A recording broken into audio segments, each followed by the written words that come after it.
This is Roll Call for this edition of African Drums.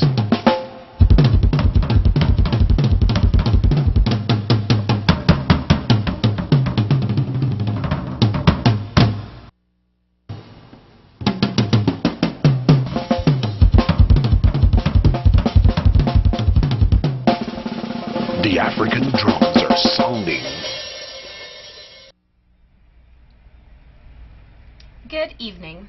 Welcome to this week's edition of African Drums, the television organ of the Cuffy 250 Committee, an organization dedicated to the empowerment of the Afro-Guyanese community through education and the encouragement of self-activity. I am Elsie, and I will be your host for this evening's program. After decades of debate over the merits of seeking reparations for the indignities of slavery, there has, this past year, been a flurry of developments on that front in the Caribbean. The CARICOM governments have formally embraced the proposal to seek reparations from European countries which were involved in the slave trade in the region. Here in Guyana, the government, which is overseeing the process, has appointed a reparations committee which has been meeting and working continuously. Today, African Drums will focus on the reparations issue with a panel of Guyanese. Mr. Phillips is chairman of Guyana's Reparations Committee. Cathy Hughes is a member of Parliament with the Alliance for Change. And Dr. Ng-A-Qui is a member of the Cuffy 250 Committee. Everyone, welcome to African Drums. Thank you. Thank you. Mr. Phillips, can you give us a background on the issue of reparations and bring us up to where we are today? Well, 18 months ago, the heads of states unanimously agreed to pursue reparations. They established a CARICOM Reparations Commission, which reports into them, and then 13 nations set up reparations committees. But this has been quite a long process. Historically, the Rastafarian community in PANAF, they've been pushing for reparations. In 2001, at the Durban Conference, a real breakthrough occurred in that the Durban Proclamation essentially stated that slavery and indigenous genocides were crimes against humanity. And so with that being so defined, it gave more energy to the process. Unfortunately, right after that declaration occurred, we had 9/11. So the process died for almost a decade until CARICOM last year put more energy into it. But it's been coming for quite a while. The Jamaicans have had a National Reparations Commission for over 5 years. As a matter of fact, it was driven by Parliament, and in a few weeks, probably 10 days, the report by Dr. Vereen Shepherd will be debated in Jamaican Parliament, and so they will have to make a decision. But in terms of CARICOM, we have a process in which hopefully next year the governments will file a complaint against European nations. Much has happened in that the United States is now forming a commission similar to the CARICOM Reparations Commission, and Brazil is also forming one, and there's expectation that in January CARICOM, the United States and the Brazilian delegations will host a joint hearing in New York. In essence, it's now become a global process. Okay, and you're the chairman of the committee here in Guyana. Right. What has the committee been doing thus far? Well, we've been acting on the terms of reference that were given to us by CARICOM, and in essence, we are going to deliver those reports on December 18th. We had to rewrite our history. We had to show inequality and trace it back to slavery, and we had to define what would happen if we were to receive reparations. So since this is going to ultimately be either a diplomatic solution or a court case, in which case the International Court of Justice will be the place it will occur, we've been gathering evidence. So there's a Guyanese story, there's a Jamaican story. There are commonalities, but there are many differences. And so each committee has been asked to look within their country and define and provide documentation on both African slavery and indigenous genocide. Okay. I want to engage Doc and Miss Cathy on this question. Does the Caribbean have a case for reparations? Go ahead, Cathy. I certainly think so. I think that when we look at the fact that in terms of development, all our countries and territories are facing challenges.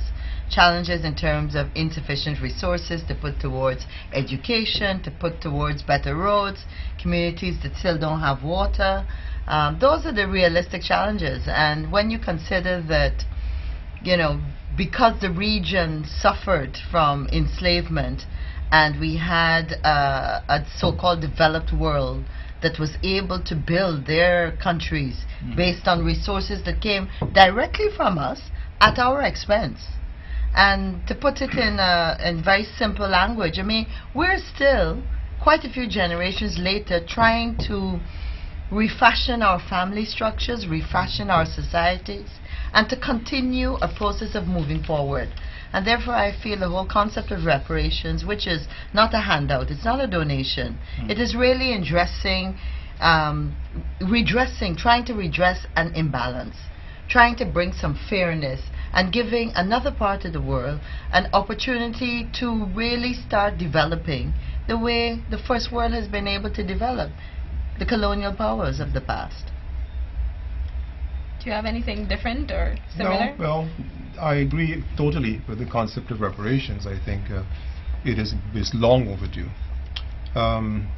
There are a couple issues with the way it's being handled, though, I think, and this, I think, is what needs focusing on and discussing. One of the issues primarily is that it's become more general than specific. In other words, not all countries have the same issue. They have individual countries have individual issues, and I think those need to be addressed separately and not lumped into one barrel, because what usually happens is those that are most seriously hurt get treated with the same kind of consideration as those that were not really hurt at all. In this case, everybody was hurt. All right, which is a good thing. But I think when we look at the individual countries, they were not, they should not be handled in the same way.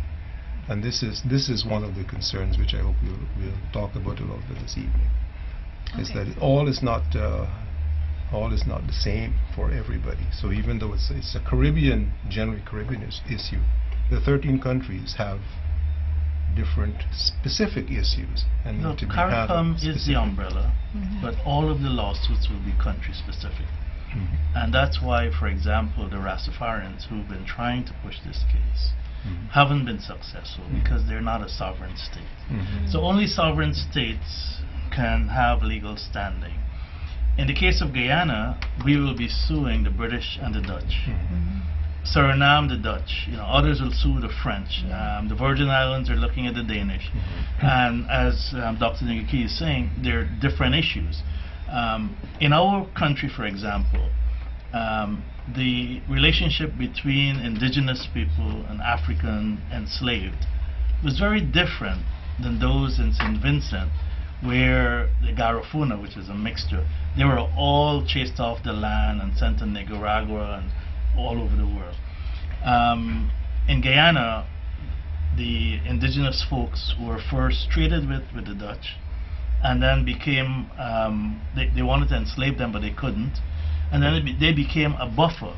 So unlike in the islands where we worked together, the Dutch and the British created a separation between indigenous people here and the African enslaved, because they were afraid that if the two were to combine, as in the islands, you would have a different situation.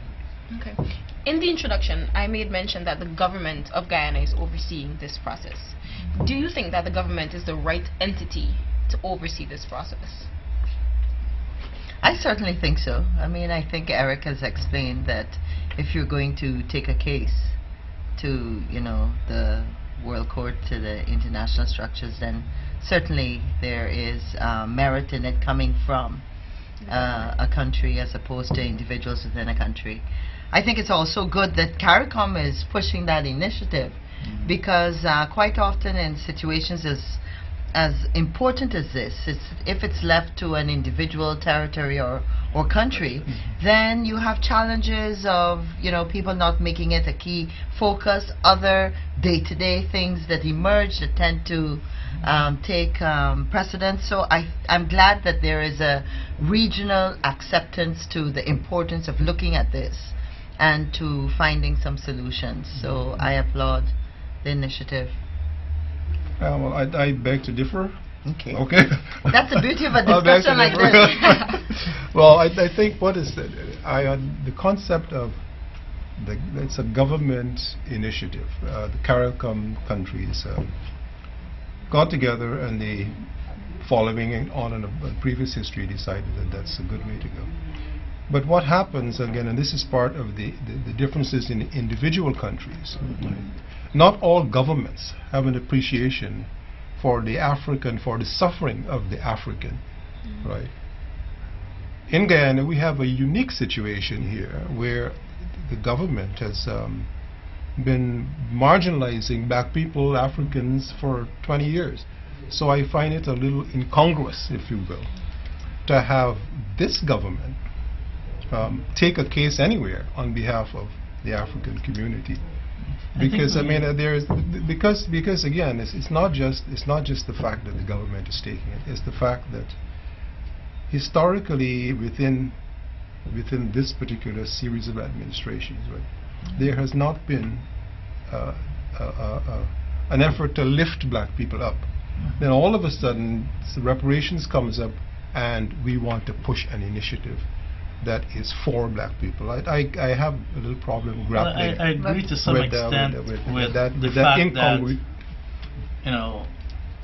Dr. Ng-A-Qui had some issues with it. But we had a choice. They could have said no, they're not part of it. And we would have been left out. Additionally, it's a sovereign state that has to act, not CARICOM. CARICOM is not a sovereign state. Third, and this is what we've been able to overcome, the government has no input in the documents that we have developed. We have had 4 to 4 meetings every Thursday at the Museum of African Heritage. We've had over 140 Guyanese come into those meetings, including Eddie Grant recently, to talk about reparations. We have written, Jonathan Adams, myself, Marge McCoskey, Royston, we have written every word. It is our case, an African case, and we have found so many things that are new and frightening to us, that have been hidden from us in our history, that were it the government doing it, those things would not have been found. So, as much as there is this perception that this government shouldn't be involved, only a government could be involved. And to clear it up, they have, our documents go to them and to the CARICOM Reparations Commission. And just to give you an example of the difficulties we've had, one of the issues was debt relief. In Guyana, Dr. Clive Thomas and many people in the African community said no to debt relief. Now, Guyana, Trinidad and Suriname are the only countries where the debt to GDP ratio is below 60. All of the other countries are essentially bankrupt. They're over 100. So we went to Antigua with the view no in October, the recent last meeting. And all the other nations said yes to it. Now, why did Guyana say no and the other 12 countries said yes? One, because we are transfixed with this false belief that were they reparations, it would go into some consolidated fund that this Indian government would get their hands on. That's not the way it is. The Reparations Committee will write a position paper on how much reparations should be paid, and we've defined some of that, where it is put, and who manages it. And it has nothing to do with whether it's a AFC, PNC, or PPP government. It's for black people, and that's the issue. Now, coming to debt relief, 95% of the people in the Caribbean are African. So there's a different perspective in Jamaica about debt relief than in Guyana. where there seems to be this belief that Indians will benefit. Well, debt relief benefits everyone. Yeah. And so we have to take this view, this broader view, that this government isn't going to be there forever. And that we should be focused on what is in the interest of African people and indigenous people in the context of reparations. Okay. I think just to add to what Eric is saying, what's important is the methodology. Yeah. And here we have the right people, I feel, that are committed to ensuring that the reports reflect the experience of African Guyanese. Okay, since the Well, issue of... Oh, well, could you have I something? add a Go little ahead. bit on debt Sure. relief? The question of debt relief is one of the things which I consider the most absurd to consider in the context of Guyana, right? Where our situation here is not the same as the other Caribbean countries, right? We have a unique situation here, right? Where the way debt was accrued over the years cannot be paid for by our ancestors' enslavement, right? There is an absurdity there. But so to say that reparations will benefit everybody is itself an absurd statement. It is not to benefit everybody. But you're missing what I'm saying because you're not in the meetings. Our context of debt relief is that it will go to African people who need debt relief, farmers and others who are in deep debt. And so to just brush aside debt relief as a sovereign thing, in countries like Jamaica, it will benefit predominantly Africans. So it fits into there. So we have to customize. I'm arguing your point that each country is different. Yeah, but we and don't. in the terms of debt relief, we would look at it in a different context than Jamaica or Trinidad or Suriname or St. Vincent. And coming back to Cathy's point, earlier point, the process I think is the right process because a lot of the countries individually are under severe pressure from the IMF and everyone else not to pursue reparations. Yep. And so what you will find is that, and I'm not boasting, but our committee, we met 36 times more than any other committee during the same period. We finished our documents. Well done, and we were Eric. focused, right? Because there's this fear that if St. Vincent were to be too aggressive, less tourists would come.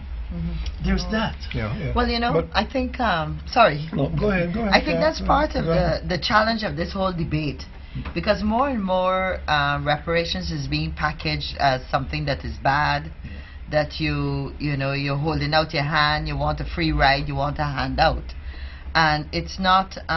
We're not really promoting it the way we should be looking at it, and so it leaves some of the former colonialist powers to start packaging it and say to us, if you take reparations off your agenda, then we can continue to give you aid, or we can continue to give you a little more aid. And I think that's a very dangerous place and to try and push us towards.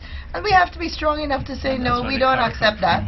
And that's why, exactly, I think when you have a regional framework, it is it has a larger chance of success. And it's a global process, though. United States is coming on board. Brazil, with 116 million black people, are coming on board. The AU is on board because P.J. Patterson has been asked to be that liaison. Pan-Africa in last January passed a resolution that every country where there are African descendants, there should be a reparations committee similar to the CARICOM model. So it's building. Yeah, but let me back up a little bit. The question of reparations as a concept is fine, right? There's no question about that. How the process of addressing the issues, right, and getting accountability, right? These are the things that I find very problematic. All right, I see no accountability, right, in anything that's gone on so far. In what sense? In the sense that With the committee you're talking about? no, or I'm talking about in general. in Guyana. In Guyana. Okay. All right. First of all, people were selected as in every other country. Right? No. You see, It's we the same keep process. No. The point is, we keep saying as in every other country, as though what every other country is doing is right. No, CARICOM set out a model that every country will have reparations committees, and that the president of that country will nominate the chair, who will then represent that country at the CARICOM Reparations Commission. Then the local committees are done through other processes as deemed necessary. In this case, I was asked to talk to all the organizations to get members on board. What had happened? Egos. Why is Eric Phillips in charge? Eric Phillips just joined the PPP. This type of nonsense. No, this is not what I'm talking at. This is not what I'm talking about. I'm talking about accountability to the people, right? As an elected official, right? And appointed, there's a difference between somebody who is handpicked and appointed and somebody who has gone through an electoral process. Right? But that's like the list? Well, what would you suggest then? What would you have suggested as a mechanism to select the people to sit on this committee? There has to be, and this is why I think there's a lot of misunderstanding, and it's because the miscommunication has been extensive. All right? There has not been enough of a debate about what the issues are. Sitting in meetings at Africa, at the museum, right, is not a debate. Sitting at a museum and meetings or having meetings, that is not my concept of getting information from people. But there's why our process was different. We did not follow the CARICOM process of only committee members meeting. All of our meetings, with the exception of the initial meeting, were open to the public. And we had 144 different people from all over Guyana. We have a lady, Sister Esther, who comes from Linden every Thursday, leaves at 10 o'clock to go back. We have Eric Welcome from Berbice who comes, and we have set up an Essequibo Reparations Committee, a Berbice Reparations Committee, and we have all the major African organizations on the committee. And it is open to anyone at any time. So we, because of the same issue of representation and accountability, and because of our mixed politics of egotism, that I wasn't chosen to be the chair and all of that, I purposely created the concept of Berbice. You have your own reparations committee, Rastafarians, you have your own, send your reps, so that there's the broadest of representation. The only thing that didn't occur is that we wanted the Diaspora Reparations Committee, and that wasn't supported. By whom? By the government. Well, because the numbers had already reached 16. But we do have diaspora representation, because every document that comes out of our committee goes to the diaspora. Well, but I think you've hit, we could debate this, but I think you've hit the nail on the head when you said, when you touched the tip of the iceberg there, when you said it wasn't approved by the government, right? Okay, well, let's it's a government committee. That's the point I'm making. As in all countries in CARICOM. That is what it should be. We have a unique situation here where there's an Indian government, and they understand that point, but I've already clarified that they didn't write a single word in any of our documents. That is what it should be. And they're not going to take out a single word from our document. But I'm going to interject here, and I'm going to say that we can take this away from that part of the discussion, that the Reparations Committee was formed on the basis set out by CARICOM, and CARICOM defined the process by the government electing officials, and we understand selected. And every committee did that. We are noting Dr. Ng-A-Qui's concerns that there wasn't due process in terms of including the wider society in the process. Accountability is in the document. And what's in the document. However, we're going to move on. And I want to engage on a little discussion on what form do you think reparations should take, if not debt relief? What other form should reparations take? Well, I think debt relief, as I said before, is an absurdity. It's an insult to ancestors to say that you have worked for 200 plus years and we are taking your back pay to pay for the debt of all these other things, all these other people, so to speak. Debt relief was one of 10 options. Well, it was a menu. Okay. That Well, was- you Well, asked let's hear about which one debt of the relief. options he preferred. No, No, I'm asking you if are- not debt relief. You said it shouldn't. You said No. it shouldn't take the form of debt relief. No, but So- let me address the debt relief first. And then Okay, we can sure. talk. But the debt relief to me is the one that is most insultive to our ancestors, because it is saying that you are going to pay, your back pay, in Yeah. essence, is going to pay for all the insults that your generations have had since you died. Yeah. Right? And this is the absurdity. And more specifically, we're going to not only pay, but we're going to just do whatever is necessary with the funds, and you will have very little say in the matter, because you're a part of the process, but you're not really a major part of the process, because the decisions are being made by a whole group of people. And this is why I think is the absurdity. You cannot. Debt relief is so absurd a concept that it's mind-boggling to me. Even if our Maybe- farmers got that? Let me perhaps Maybe give you you a could give us platform an idea of the where we menu. are. Right. What's the menu? Yeah, What are what's the Yeah. other options? yeah, Yeah, give what- us some more options. There were Eric. 10 First one is absurd. actions that were offered as part of the process. Yes. But let me separate those from the other substantive issues about reparations. One, this was a crime against humanity. We worked for 217 years in Guyana, our African descendants, free. The whole Caribbean, the value to European nations was $7 trillion of forced labor. We need to be paid for that. We cleared 15,000 square miles of Guyana. No one else cleared it. That is 18% of Guyana. We should be given land. Everyone else in Guyana, indigenous people have gotten 15% of Guyana. Indentured servants were given land for housing and for agriculture, and then were put into business of rice with more land. The Portuguese were given support. So everyone else but us, who worked for 217 years, got paid, and we haven't. Third, most people don't realize this. 450,000 of our ancestors were killed. This is a crime against humanity. We need to be paid for that, because reparations means repairing the harm, the damage.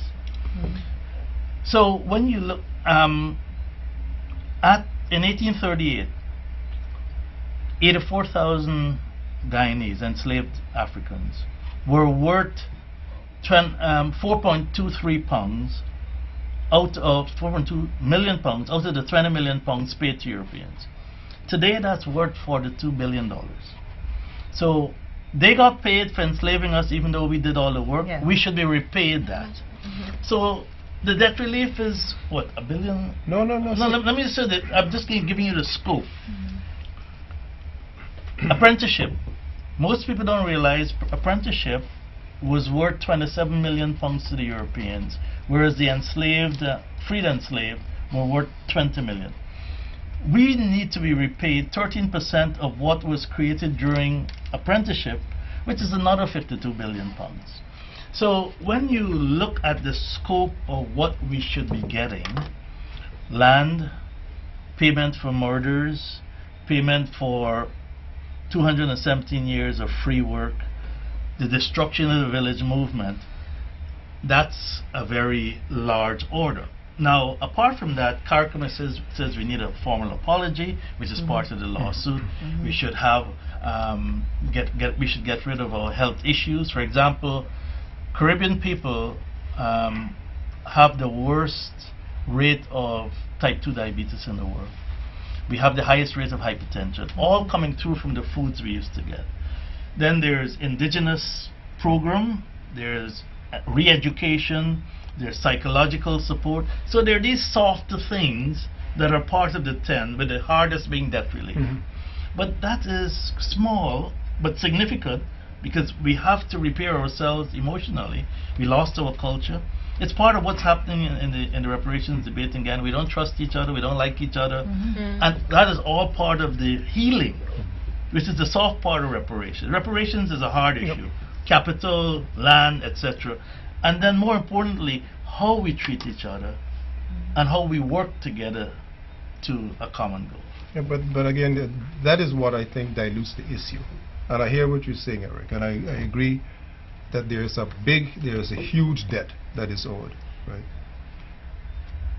But the dilution of that concept is what worries me. Right. If you just stick to those 4 items and say, these are the things that we need to be repaid for, who is we, right? Who is we? Once you start defining who is we, then it gets you out of all these ancillary things that keep popping up, and that's my concern. We have very specific things. Well, rest assured, our report are hard numbers for those 4 No, areas. I'm not talking about the report. I'm talking about our the recommendation, concept. which is what they've asked us for. Yeah, but the concept, you're proposing a debt relief component, right? In addition to all the other things. That's all I'm saying is that when you put that menu up there, that itself starts with an insult if that's number 1. If debt relief is number 1. Debt relief is number 10 of the 10 measures. All right. If it's number 10, okay. If it's number 10, right? If it's number 10, it's still an insult, right? Putting it number 10 is still on the list. That's the point I make. But I think this is part of reparations. We have to stop fixating ourselves. It's not fixating on the trivialities of the issue. It's not about who is in the reparations committee. No, it's what the report is about. It's not about debt relief. It's about we've defined this large debt. And this is where we get lost in the process. We are focusing on the wrong issues. I think one of the good things is to remember that I think and I'm not a historian, but certainly I know at the end of slavery in the UK, I think it was 20 million that had been paid. Yes, which is worth $200 billion. Exactly, and that 20 million at that time, history has shown, was able to be invested. It was reinvested in the British economy, and subsequent to that, I think they said that for 20 years they had some of the most progressive growth and development in their country. And so the whole concept is just a microcosm of that. Cathy is that right. we get some percentage that we can then determine comes back to our communities to build them because of this wrong. Europe became wealthy because of us. Exactly. 7 trillion was extracted. Europe got an industrial age because of us. We didn't have one. That's why we don't have technologies in the Caribbean, because they took everything to Europe and got cheap power and did whatever. They prevented us from growing. Our health systems, our educational systems, Christianity, all these things are legacies. But that and racism. Actually, which we I'm don't glad talk about. Raised that. Because that's one of the key things. Racism was created by the Europeans to justify slavery morally. Yeah, but could I interject a little bit? Sure. I agree with all of that, and I understand all, but all of that argument dilutes the fundamental question. We're blowing smoke now, right? The fundamental question is, you have a pot of money there that is owed to black people, to the people of African descent in this country. That is the fundamental question. That's the fundamental one. Now, statement or question? Fundamental. You say question. That's the fundamental statement. He's nuancing it. It's a statement. It's a statement. Okay, you have, this is owed, and it is. We know that it is a substantial number. There's no question about it. We know, we could identify in Guyana. I'm not talking about the Caribbean. In Guyana, pretty much who are supposed to be the recipients of this. Right. All right. Why do we need to go any further than that? This money is owed to these people, right? Pay them, just as they did the Tuskegee experiment people, just as they did the Japanese. I mean, a number of other people who got reparations. They didn't bring in, well, they're your uncle's cousin and they're your friends and they live somewhere close. No, it said, this is what you owe the Japanese. Pay the Japanese. This is what you owe the Tuskegee people for conducting experiments on their back. Pay them. Why does it have to be diluted? And this is the concern. It's being diluted to become meaningless. We have defined what is owed. We've also are in the process of defining through consultation with many experts how this money should be spent, how this money should be managed. A lot of people in the committee were concerned of the multiplier effect, that we get this money and we spend it to everybody else but us, because we don't own any businesses. We don't own, Africans in Guyana and indigenous people combined, almost 60% of this population own less than 5% of this GDP. Yeah. So if we have all this money, all we're doing is transferring it to someone else. So what do we do to change that? Now, it gets tricky when you get to that issue.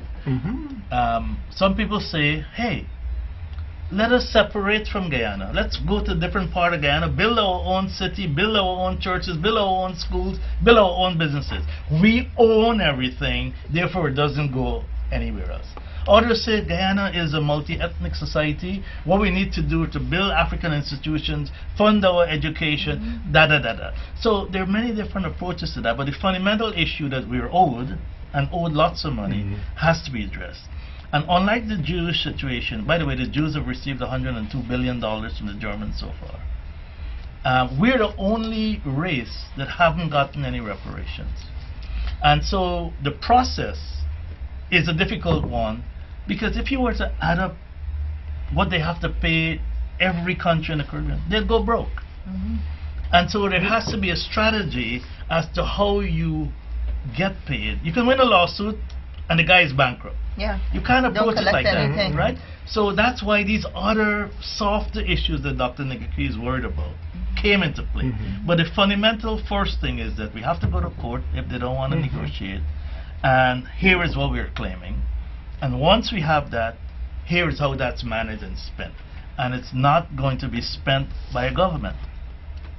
That Okay, will on the issue of who should be paid what, should the African Guyanese case be tied to the Amerindian case? They're two separate cases, but under the same sovereign state. Yes. There are similarities and there are dissimilarities. In our case, we are very different from Suriname and St. Vincent and Jamaica. So that line has to be sought out.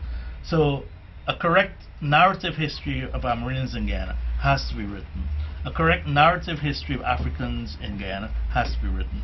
And we've been doing that, and we're finding lots of crazy things which we will, in another week's time, start to share. We have a presentation on Tuesday, the Guyana Reparations story. That's 6 o'clock at the Museum of African Heritage. But we found so many things that have been hidden from us. Do you know there are black Arabs in Guyana? I did not know that. Do you know we were the most productive people in the entire British colonies? we know that. In 1838, the same 20 million that Cathy was speaking about, we were 13% of the enslaved population, but we were valued at 21% of that 20 million. In essence, a freed African in Guyana was worth 50 pounds, whereas a freed African everywhere else was 17 pounds. Well, there's a good reason for that, because when 1838 came around, there's a reason why 280 Indians were transported. 240,000. Or 240,000 were transported to Guyana, Yes, right? yes. To British Guyana at the time. Yeah. It's because Guyanese, black Guyanese, were an independent people. Yes, yes. Yeah. Village And, movement. and in order to combat that, Yes. there was the largest intra-empire transport Transfer. of human beings in the world. Right? Britain brought 240,000 Indians to Guyana 66,000 went back, so it's still a 3-to-1 ratio. to do the same to work. wipe that, right? But it's because of the independence, because of the spirit, The spirit, because of the drive, because of the history of building Guyana. It already existed. Right? Yeah. Now on this, the question is, we had not been paid for that. Right. So I have a problem with that being, and I keep saying I, but it's not I. There is a problem. Yes. Actually, that I is okay. There is a problem with, and why I come back to this debt relief and the concepts of taking this money that you know specifically what it's worth, why it was destroyed, why the concept was destroyed, and you want to It dump comes to it back. it comes to strategy, But right?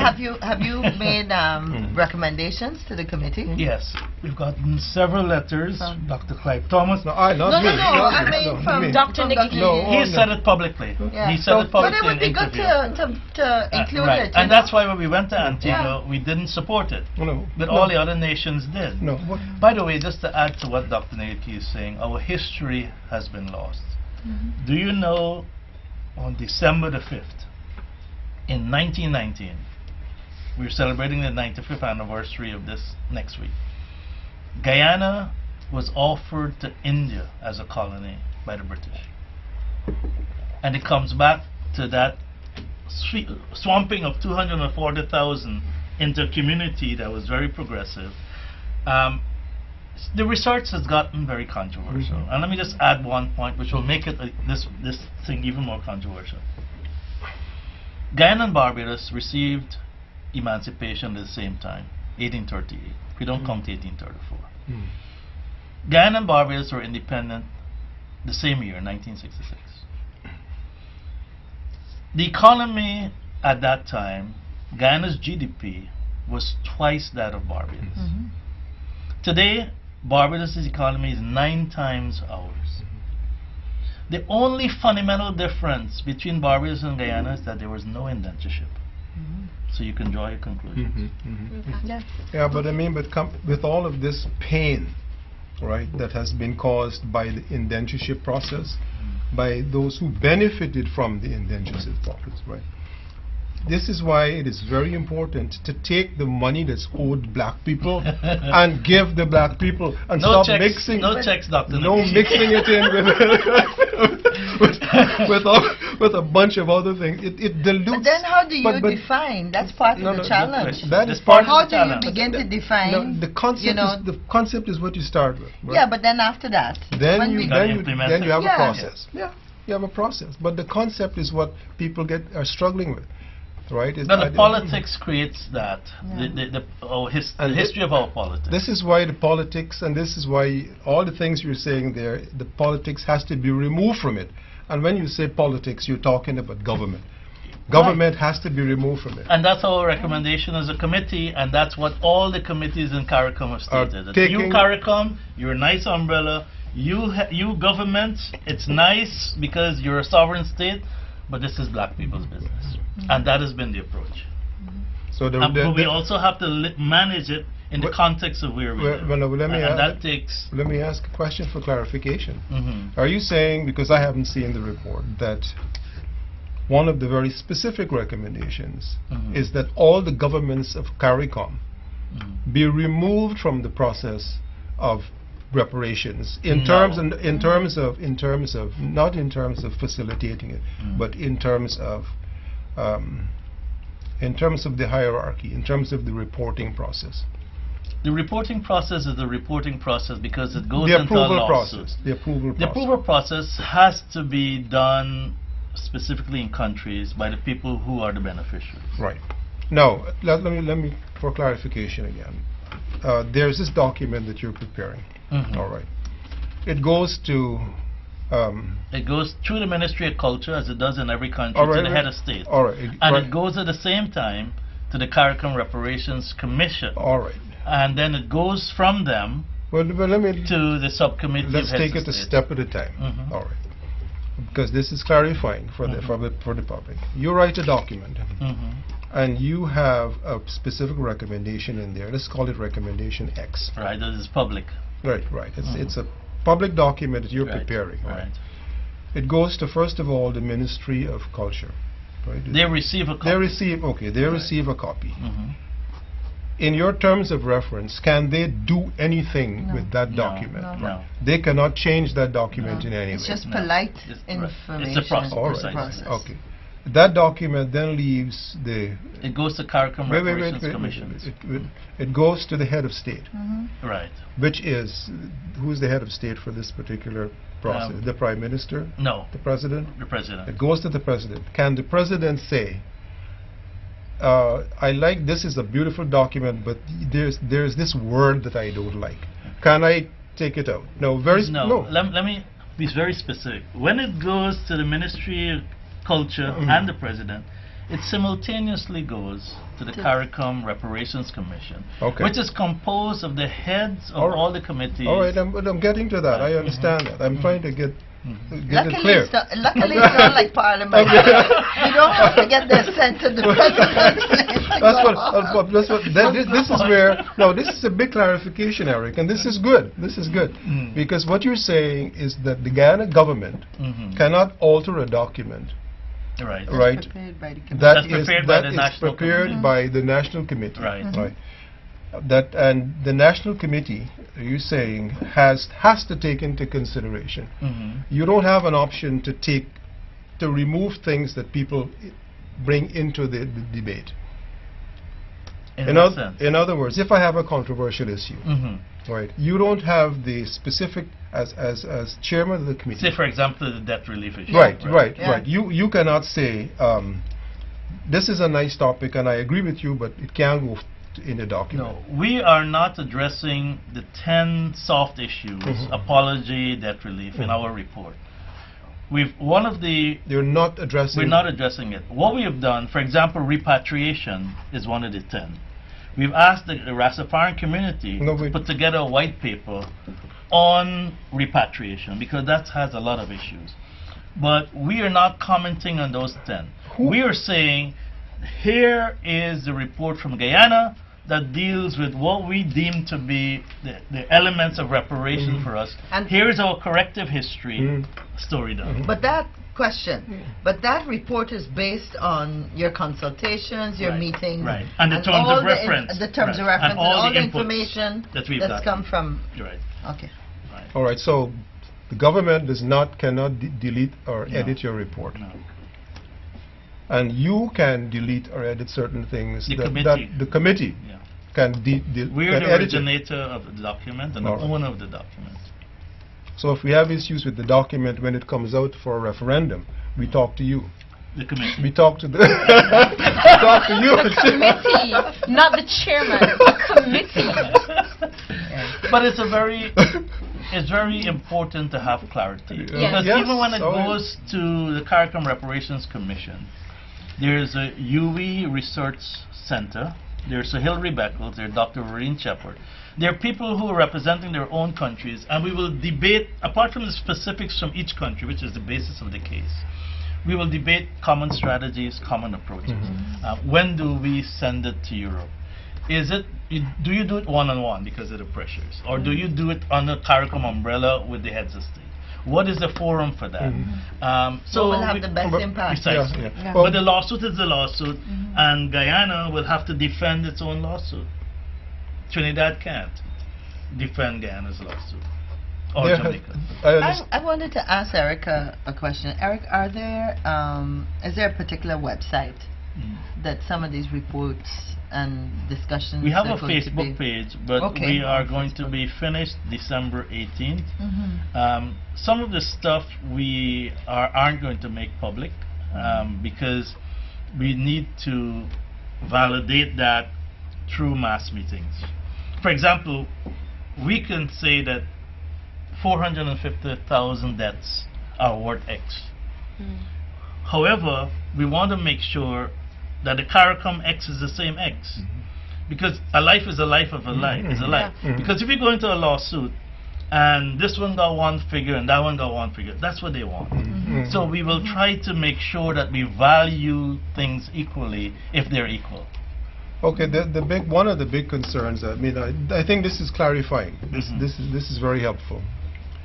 I think one of the things that I think needs to be done is, you hold meetings and you invite people in. All right. No, it's open meeting. No, but people come into that particular meeting. All over the place. They come uninvited. They come into those. In some cases. Right. They come into those meetings. All right. Do you plan to? Do you have minutes of those meetings? Yes, we have minutes for each meeting. That are available? Yes. That is part of our record to show transparency and accountability. You will know who came to every meeting, we have an agenda, and we have, every week we give out handouts. So for example, this document with the British offering Guyana. We handed out last week. We had a Tommy Payne article, 40-something pages. We handed it out before. So we're making sure that we keep that, because in the corrective history, you have to show where you got the information from. I had asked the question because I think it's important too, just for our viewers that are watching the program. You know, it's an important issue and a lot of people are still not connected to it. So it would be good to know where the information is available, so that people that are interested would be able to go and... Well, where is that information available right now? You mentioned the Facebook page. But no. I have all the minutes and all the handouts for each of the 44 meetings. The secretary normally would write the minutes and send to me, and I'm storing everything because we don't want to leave it at the museum. We also have about 600 books we've read that we would recommend because things have been abstracted from and this go ahead, Doc. Okay, this is one of the things, following up on Cathy's point.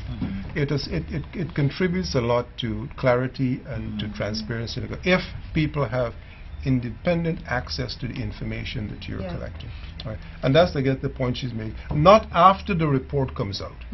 I agree with that. During the process. I agree with that, but you have to realize this is an unpaid job. No, wait a minute. Let me just get to the reality. I like dealing with reality. No, the committee must have a budget. We have a budget, but not for his research. And people don't get, there are no stipends. Everybody there is a volunteer. And that was one of the issues in the, Phillips getting paid money. I haven't received a cent. As a matter of fact, I've spent my money doing research. I know, we brought it up and the AFC said it was support. You're right. But the issue for us is that we were one of the last formed committees. Of the 13 countries? And we were very concerned because of the internal debate and dynamics that we wouldn't complete. So instead of meeting once a month, we met every week. And because of that, we've just been cramming and absorbing stuff. And I mean, half the meeting, you're listening to people debating about Christianity and this, and you have to be patient. So, but then we summarize. And then we've had 6 major outings in New Amsterdam, Linden, Essequibo. This Tuesday is another presentation. We have a Facebook page, but the time we have had has been very limited. We work on this. Jonathan Adams, bless his soul, has worked on this for so many hours. He's gotten sick. Because when you're reading about these atrocities, it affects you mentally. And that's what has happened. And this is why you don't want to give that money to anybody else. You want to say, I have to interject here because there's just a few minutes left in the program now. So Doc has made some suggestions and stipends or a bigger budget for next year is much larger because we need a radio program to share this information. We have to involve women, we have to involve youth. We have that conference in New York. We have a global conference in England. But a lot of it is about distribution and sharing and town house meetings. Well, that is what I'm coming to. Before we close, it's just about 2 minutes. What are some of the most significant things that you need to be added to the process to make it better? You've said some. Transparency, get information out as it is happening. It's not possible as it's happening. When a document comes out after the fact, it's no use, because what happens is it goes through the... For example, you all went, as I understand it, to Antigua to a conference with proposals and negotiating different things.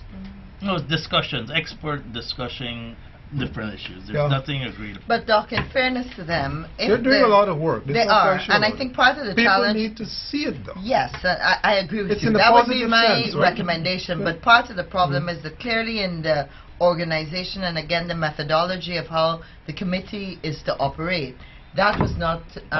It was supposed to be closed meeting. Yeah, that was not given the requisite funding to facilitate How can you have a closed meeting on an issue like this? Exactly. No, you have closed meetings and you go to the public. We turned it upside down. But I just want to add one thing. It's a very critical issue, and it's an issue that the Parliament has to ultimately face. Because Jamaica next week is dealing with their 5-year report. Ours will get to Parliament sometime next year, because we have to first share it with people in Ghana. share and get feedback. And get Yes, feedback yes. and update. An So update, we can all okay. agree that this is something It's for... a work in process. Yes, it's a work in process. Well, yeah, which is a good thing. This Yeah, is a good and thing. it's all great good. that it has started. Yes. And I really would commend Eric and his team. Some of us, like myself, have watched on and Yeah. have gathered some information, but we really have not done the hard work that Yeah, you guys yeah. have done. And But- worse, even more so that you know, not have been financially rewarded for your time. Well, it's clarifying to And me. that's that what We're that's working part 5-6 hours that's a part day of on the this. reparations we're talking about. It's you know. clarifying. It's a good. And I'm sure the general That's public it, time. definitely appreciates it as well, because Yeah. some people hear about reparations but they don't know Yeah. all the nitty-gritties that go We on. need in- writers and poets and Yeah. artists to take Yeah. our corrective And history researchers. Yes. and and to start breaking it into small booklets for Yeah, kids and but everyone. Eric, for the money as again. a no, but we should make it a money. My problem is with things like this is that it is how we decide how What the we priorities. spending, what are our Yeah. priorities, Yeah. and this has got to be a priority. And this is- therefore, why can't we allocate the requisite funds to do this properly? Well, we put together a budget You that know?